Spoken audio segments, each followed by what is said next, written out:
Topic था street wires. मैंने street wires को रिलेट किया था फैमिली रिलेशन के साथ।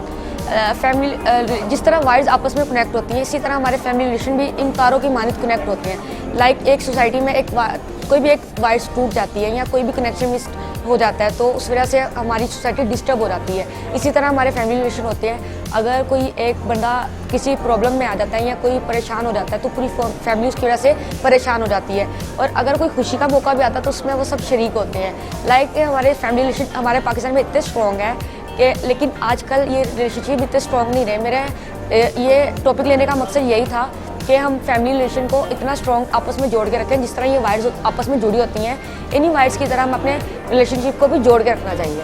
ये मैंने वेस्ट वायर्स ही यूज़ की थी। मैंने कबाड़ खानों में जाके ये सर्च आउट किया कि जो वायर से केबल्स आती हैं ख़राब, उनको केबल्स को लिया, उसमें से कट करके वायर्स निकाली, देन उसको यूटिलाइज़ किया अपने काम में। यहाँ पे पाकिस्तान में टेक्सटाइल की फील्ड में बहुत टैलेंट है। अगर हमें मौका दिया जाए तो हम इसको बहुत आगे लेके जा सकते हैं। हमारे पाकिस्तान में इतनी वैल्यूज़ दी जाती इन काम को। थीसिस जो होता है उसके बाद ये चीज़ें नहीं रहती इतनी का, कुछ गिने चुने लोगों को मिलती है। लेकिन अगर हमें सबको प्रमोट किया जाए तो हमारा काम बहुत आगे तक जा सकता है, इंटरनेशनल लेवल पे भी लग सकता है।